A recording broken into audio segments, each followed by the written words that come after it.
Readings of Almighty God's Words. The responsibilities of leaders and workers. The responsibilities of leaders and workers. 4. A church leader must at least possess conscience and reason, and also understand some truths. Only then can they feel a burden. What are the manifestations of feeling a burden?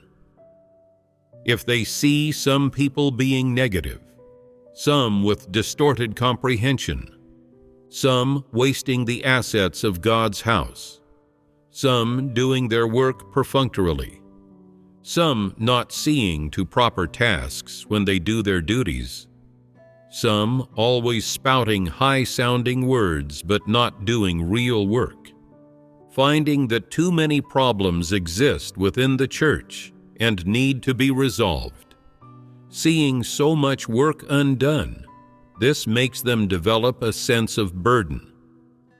Since becoming a leader, it feels like there's a fire constantly burning inside them.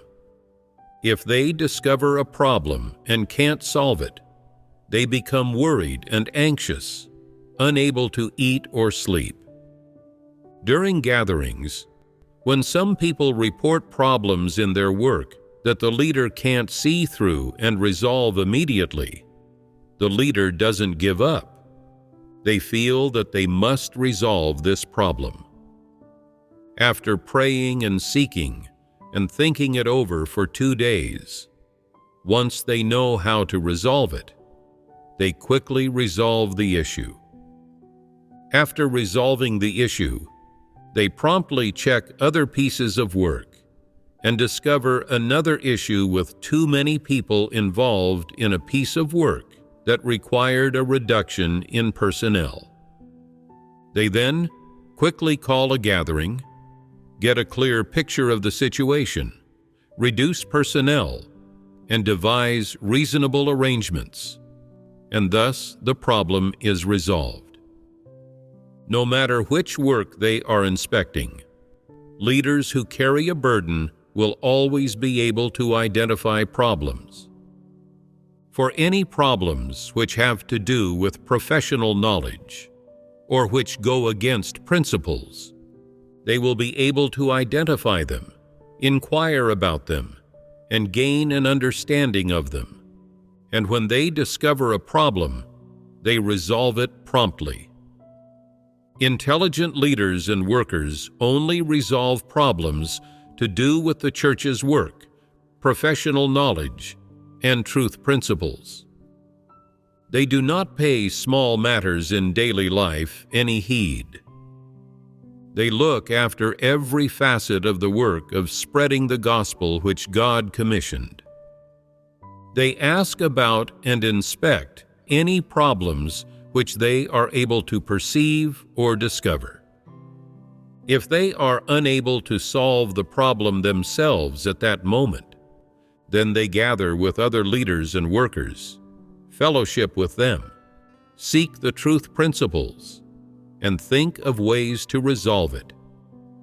If they encounter a big problem which they really cannot resolve, then they promptly seek from the above and allow the above to handle it and resolve it. Leaders and workers such as this are people who are principled in their actions. No matter what problems there are, so long as they have seen them, they will not let them go. They insist on fully understanding these problems and then resolving them one by one. Even if they are not resolved thoroughly, it can be assured that these problems will not arise again. This is to do one's duty with all one's heart, strength, and mind, fully fulfilling one's responsibilities. Those false leaders and workers who do not do real work or focus on solving real problems cannot discover problems in their sight and do not know what work should be done. As long as they see that the brothers and sisters are busy doing their duties, they are perfectly content, feeling that this is the result of their real work. They think that all aspects of work are quite good, and that there isn't much for them to personally do, or any problems for them to solve. So they then focus on enjoying the benefits of their status. They always want to show off and boast about themselves among the brothers and sisters. Whenever they see the brothers and sisters, they say, "Be a good believer. Do your duty well. Don't go through the motions. If you're naughty or cause trouble, I'll dismiss you." They only know to assert their status and lecture people. During gatherings, they always ask what problems are present in the work, and ask if those under them have any difficulties. But when others express their problems and difficulties, they can't resolve them. Despite this, they're still happy and still go about living with a clear conscience. If the brothers and sisters don't bring up any difficulties or problems, they feel that they are doing their job very well, becoming complacent. They think asking about work is the job they were assigned to do, and when problems arise and the above traces responsibility back to them, they are stupefied. Others lay out the difficulties and problems of the work before them, yet they still complain about why they don't seek the truth to resolve them. Not resolving real problems themselves, they pass the buck to the supervisors below them, harshly reprimanding the ones doing the specific tasks. This reprimand helps them relieve their anger, and they even believe with a clear conscience that they are doing real work. They have never felt worried or anxious about not being able to discover or solve problems, nor been unable to eat or sleep well because of this. They have never suffered this kind of hardship.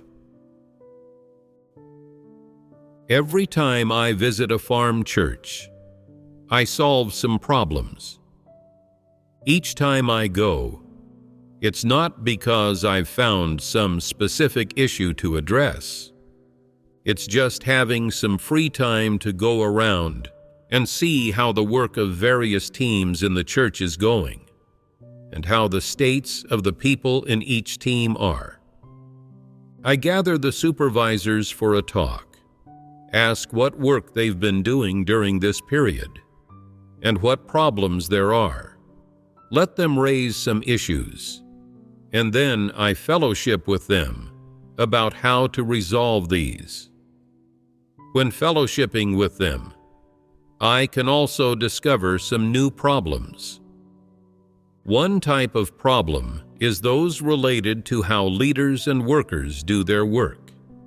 Another is problems in the work within the scope of their responsibilities. Additionally, I also help and guide them on how to do specific work, how to implement work, what work to do, and then follow up next time, asking them how the work assigned last time went. Such supervision, urging, and follow-up is necessary. Although this is not done with a lot of fanfare and shouting, using loudspeakers to make any announcements, these specific jobs and tasks are communicated and implemented through some leaders and workers who can do real work. Thus, the work of each team becomes orderly and progresses, work efficiency is improved, and the results are better. In the end, everyone in each team can hold fast to their own duty, knowing what they should do and how to do it. At the very least, everyone is performing their due duty. They all have tasks at hand, and what they do is done according to the requirements of God's house, and is also able to be done according to principles. Isn't this achieving some results? Do false leaders know how to work in this way? False leaders would ponder, so this is how the above carries out work. Calling some people together for a chat, everyone taking notes in a little book, and after the notes are taken, the work of the above is finished. If this is how work is carried out by the above, then we will do it the same way. Thus, false leaders imitate in this manner. They mimic the appearance, but in the end, they don't do any real work at all, not implementing any of the tasks they were asked to do, just idling away time, talking about nothing. Sometimes, I also go to the vegetable fields and greenhouses to see how the seedlings are growing, or to find out about how many cycles of crops can be grown in the greenhouse during winter, and how often to water them. These tasks, whether big or small, all involve technical issues related to vegetable growing, and as long as one does them diligently, they can accomplish them. Where do false leaders primarily show their falsehood? The most prominent is not doing real work. They just do some tasks that make themselves look good, and then consider it done. And then they start to enjoy the benefits of their status. No matter how much of this type of work they do, does it mean they're carrying out real work? Most false leaders comprehend the truth impurely, only understanding some words and doctrines, which makes it very difficult to do real work well. A portion of false leaders can't even resolve issues related to general affairs. They clearly have poor caliber and lack spiritual understanding. There is absolutely no value in cultivating them. Some false leaders do have a little caliber, but they do not do real work, and they indulge in fleshly comforts. People who indulge in fleshly comforts are not much different from pigs. Pigs spend their days sleeping and eating. They do nothing. However, after a year of hard work keeping them fed, when the whole family eats their meat at year's end, they may be said to have been of service. If a false leader is kept like a pig, eating and drinking for free 3 times each day, growing fat and strong, but they do not do any real work and are a wastrel, has keeping them not been futile? Has it been of any use? They can only serve as a foil and should be eliminated. Really, it is better to keep a pig than a false leader. False leaders may have the title of leader. They may occupy this position, eating well 3 times a day, enjoying many of God's graces, growing plump and rosy from all the eating by the end of the year. But what about the work?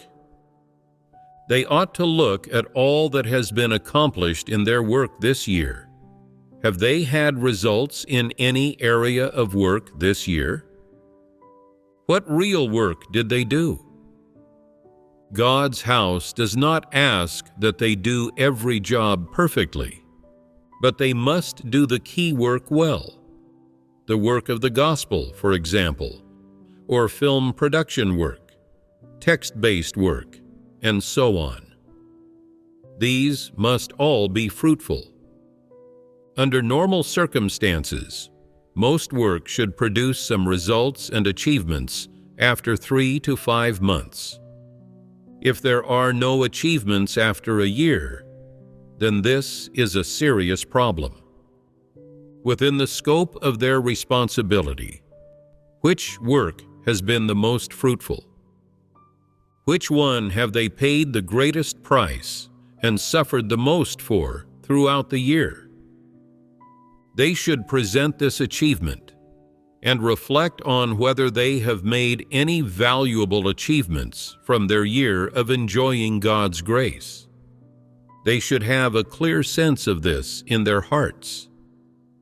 Just what were they doing while they ate the food of God's house and enjoyed God's grace for all this time? Have they achieved anything? If they have achieved nothing, then they are just muddling by. They are veritable false leaders. Should such leaders be dismissed and eliminated? Can you discern such false leaders when you encounter them? Can you see that they are false leaders, just muddling along to get a free meal ticket? They eat until their mouths are greasy, but never seem worried or anxious about work, not participating in or inquiring about any specific tasks. Even if they inquire, it's for a reason. They only do so when the above pressures them about results and wouldn't bother otherwise. They are always indulging in enjoyment, often watching movies or TV shows. They delegate work, and while everyone else is busy doing their duties, they are resting and enjoying themselves. If there's a problem and you try to find them to handle it, they are nowhere to be seen, but they're never late for meals. And after eating, when everyone else gets back to work, they go off to take more time off. If you ask them, "Why don't you go out and check on the work?" Everyone is waiting for your direction, for your arrangements. They say, "Why wait for me? You all can do it. You all know how to do it. Isn't it the same when I'm not around? Can't I rest for a while?" Is that resting? You're just watching movies. I'm learning professional skills. I'm studying how movies are shot. They even come up with excuses. They watch one movie after another, and when everyone rests at night, they do too. Each day, they just muddle through like this, but to what extent? Everyone finds them disagreeable. They make everyone feel awkward, and eventually, no one pays them any attention. Tell me, if this leader is not in charge, can the work still progress? Without them, does the earth stop spinning? It keeps spinning. Then, they should be exposed so that everyone can see that this person is not attending to proper tasks, and that none should be constrained by them. This false leader who does not attend to proper tasks must be exposed and dissected for everyone to discern, and then they should be discharged to stand aside. Can you discern such false leaders when you encounter them? Without false leaders, would you all feel like you're sailors without a captain? Would you independently complete work and accomplish tasks? If you wouldn't, then you're in danger. Facing this kind of false leader, who doesn't properly do their duty, doesn't lead by example, and idles away time chatting online, would you have discernment in this sort of situation? Would you be influenced by them to also engage in idle chatter and delay your duties? Can you still follow such false leaders? Some false leaders are gluttonous and lazy, preferring comfort to hard work. They neither want to work nor worry, shirking effort and responsibility, only wanting to indulge in comfort. They like to eat and play, and are especially lazy. There was one false leader who would only get up in the morning after everyone had finished eating, and at night they would still be watching TV dramas while everyone else was resting. A brother responsible for cooking couldn't stand it anymore and criticized them. Do you think they would listen to a cook? Suppose a leader or worker had reprimanded them, saying, "You need to be more diligent. The work that needs to be done must be done. As a leader, you must fulfill your responsibilities, no matter what the work is. You must ensure that there are no problems with it. Now that a problem has been found, and you are not present to resolve it, this affects the work.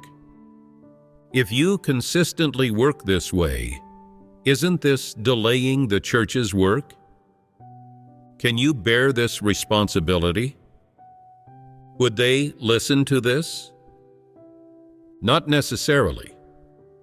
For such false leaders, the decision-making group should promptly dismiss them and make other work arrangements for them, letting them do whatever they are capable of doing. If they are good-for-nothings, wanting to freeload wherever they go, unable to do anything, then send them away without letting them do any duty.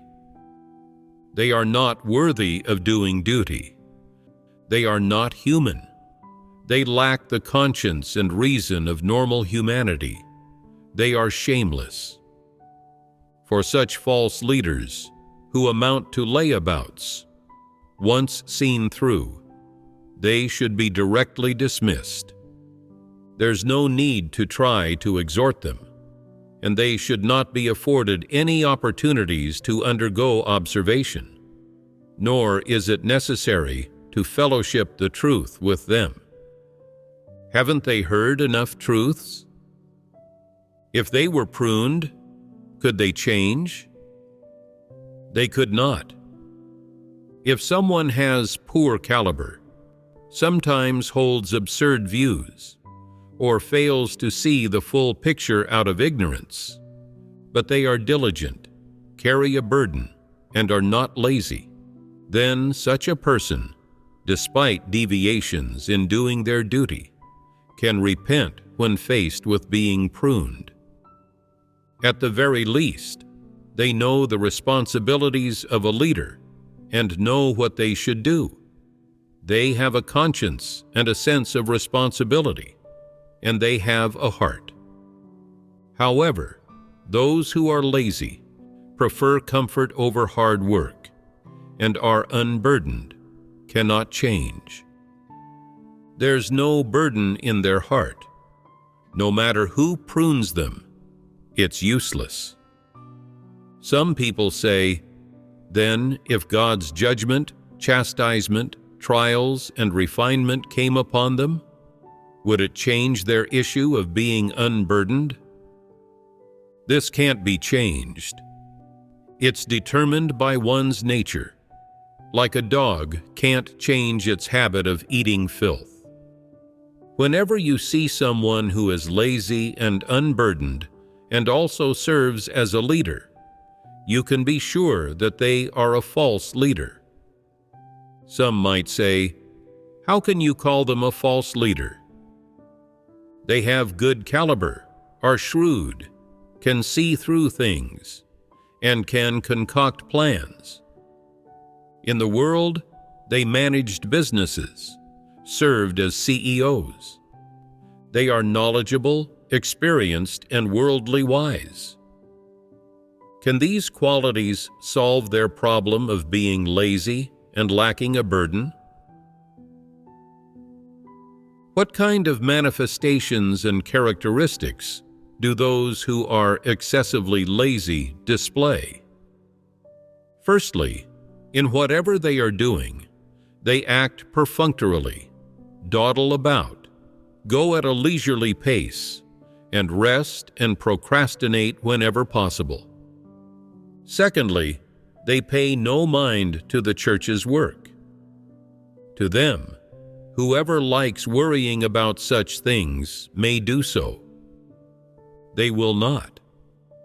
When they do worry about something, it's for the sake of their own fame, gain, and status. All that matters for them is that they are able to enjoy the benefits of status. Thirdly, they shy away from hardship in their work. They cannot accept their work being even slightly tiring, becoming very resentful if it is, and they are unable to bear hardship or pay a price. Fourthly, they are unable to persevere in whatever work they do, always giving up halfway and unable to see things through. If they're momentarily in a good mood, they might do some work for fun, but if something requires long-term commitment and it keeps them busy, requires a lot of thought, and fatigues their flesh, over time they will begin to grumble. For instance, some leaders are in charge of church work, and they find it new and fresh at first. They are very motivated in their fellowship of the truth, and when they see brothers and sisters have problems, they are able to help and resolve them. But after persisting for a while, they start to find the work of being a leader too exhausting, and they become negative. They wish to switch to an easier job and are not willing to bear hardship. Such people lack perseverance. Fifthly, another characteristic that distinguishes lazy people is their unwillingness to do real work. As soon as their flesh suffers, they come up with excuses to evade and shirk their work, or pass it off to someone else. And when that person finishes the work, they shamelessly reap the rewards themselves. These are the 5 major characteristics of lazy people.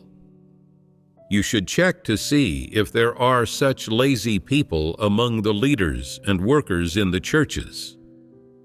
If you find one, they should be dismissed immediately. Can lazy people do good work as leaders? No matter what kind of caliber they have or the quality of their humanity, if they are lazy, they will be unable to do their work well, and they will delay the work and important matters. The church's work is multifaceted. Each aspect of it entails many detailed tasks and requires fellowshipping about the truth to resolve problems in order to be done well. Therefore, leaders and workers must be diligent.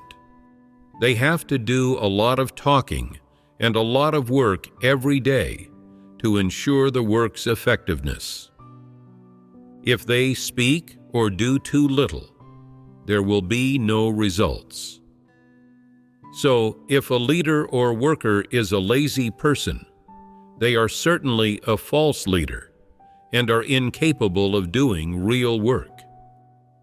Lazy people do not do real work, much less go themselves to work sites, and they are not willing to resolve problems or involve themselves in any specific work. They do not have the slightest understanding or grasp of the problems in any work. They only have a superficial, vague idea in their heads from listening to what others have said, and they muddle through by just preaching a bit of doctrine. Are you able to discern this kind of leader? Are you able to tell that they are false leaders? Lazy people are perfunctory in whatever duty they do. No matter the duty, they lack perseverance, work in fits and starts, and complain whenever they suffer some hardships, pouring out unending grievances. They hurl abuse at whoever criticizes or prunes them, like a shrew insulting people in the streets, always wanting to vent their anger at others and not wanting to do their duty. What does it show that they do not want to do their duty? It shows that they do not bear a burden, are unwilling to take on responsibility, and are lazy people. They do not want to suffer hardships or pay the price. This especially applies to leaders and workers. If they do not bear a burden, can they fulfill the responsibilities of leaders and workers? Absolutely not.